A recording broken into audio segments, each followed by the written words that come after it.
Fast food খাবার বলতে বর্তমানে মোমোতে মজেছে মালদাবাসী। আর মোমো মানেই পুরাতন মালদার মঙ্গলবাড়ি পালপাড়া এলাকা। মালদা জেলা সহ দক্ষিণ দিনাজপুর এবং মুর্শিদাবাদে পুরাতন মালদার মোমো বাজারে ছেয়ে গিয়েছে।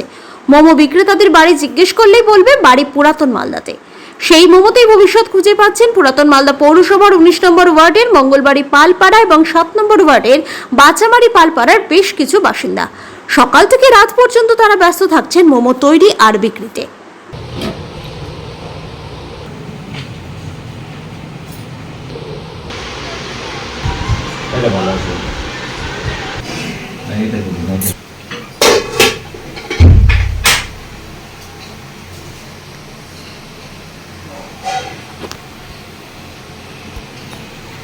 মোমো বানাচ্ছি, এই তো হচ্ছে পেঁপে পেঁয়াজ সব দিয়ে তৈরি করা হচ্ছে মোমো। এর মধ্যে মোমোর মধ্যে হচ্ছে পেঁপে, পেঁয়াজ, বাঁধাকপি, কোয়াশ, তারপরে গাজর, যে যেরকম পারে সে সেরকম দেয়। এখানে বিভিন্ন রকমের জিনিস দেওয়া আছে মোমোর মধ্যে। হ্যাঁ, আমরা বাড়িতেই বানাই। হ্যাঁ, মহিলারাই বানাই। বাড়ির কাজ এই তো সকালেও করি, বাড়ির কাজ করে মোমোর কাজ একসাথেই হয়ে যাচ্ছে। হ্যাঁ, চলে যাচ্ছে হাজার পিস চলে যাচ্ছে। এই বাড়ির পুরুষরা, আমাদের বাড়ির দুজন, আমাদেরকে শুধু শিশু উদ্যান পার্ক, একটা কালিয়া চকে আর হচ্ছে পাইকার দেওয়া হচ্ছে। আমরা বাড়ির মহিলা আছে 3 জন, আবার তার 4 জন, 3 জন, আর হচ্ছে বাড়ির কর্মচারী আছে সবাই মহিলারা। বাজারে যাই, বাজারে সরঞ্জাম কিনে এনে দিই। আমার বৌমা আছে, বাড়ির বউ আছে, এরা সব বানায়, তৈরি করে দেয়। আমরা বিকালবেলা বিক্রি করি। ও অনেক সময় লাগে, অনেক খাটনি, প্রচণ্ড খাটনি।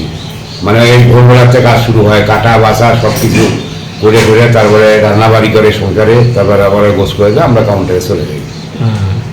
আপনার মালদা ওই শুভঙ্কর পার্কের ওখানে দোকান আছে, আর একটা কালিয়া চকের দোকান আছে। খুব খাটনি, মতো আপনার সব কিছু করা লাগে। ও অনেক 20 বছরের উপরে হলো। প্রচণ্ড লোক আছে। কুটির শিল্প নাই, এখন কি করবে, ধানের শিল্প নাই, এখন এই শিল্পই চলছে। হ্যাঁ, এদিকে খুব ঝোঁক পড়েছে। আমরা সরকারের কাছে চাইছি কিছু সাহায্য, আমাদের তো একটা কাঠ করে দেয়। আমরা শিল্পী মানে এটা একটা শিল্প, এমনভাবে একটা শিল্প। আচ্ছা, সেইভাবে বলছি। এটা ঠিকই বলেছেন। আমাদের মালদা পৌরসভা, বিশেষ করে 19 নম্বর ওয়ার্ড এবং 7 নম্বর ওয়ার্ডে প্রায় 300 পরিবারের মতো রয়েছে, যে দীর্ঘদিন ধরে তারা মোমোর ব্যবসাটা করে এবং এর উপরেই তাদের পরিবারগুলো জীবিকা নির্বাহ করে।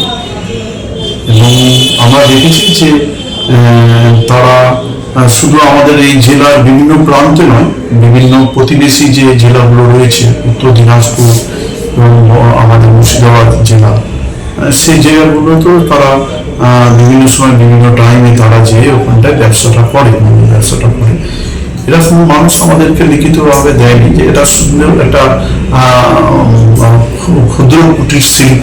আমি মনে করি যে এই শিল্পটাকে যেন আরো বেশি করে বাঁচিয়ে রাখা যায়। তার জন্য আমাদের কাছে যদি তারা অ্যাপ্লিকেশন করে, তাহলে আমরা চেষ্টা করবো যে আমাদের যে গভর্নমেন্ট রয়েছে, আমাদের রাজ্য সরকার রয়েছে, যে আমাদের রাজ্যের মুখ্যমন্ত্রী মমতা বন্দ্যোপাধ্যায়, জেলা প্রশাসনকেও আমরা একটা চিঠি করব যে এদেরকে সরকারিভাবে তাদেরকে যেন স্বীকৃতি দেওয়া হয়। তাহলে সরকারের স্বীকৃতি পেলে আগামী দিনে অনেক রকম সুযোগ সুবিধাগুলো পাবে এবং তারা যে ব্যবসাটা করে সেই ব্যবসাটা আরো ভালোভাবে করতে পারবে।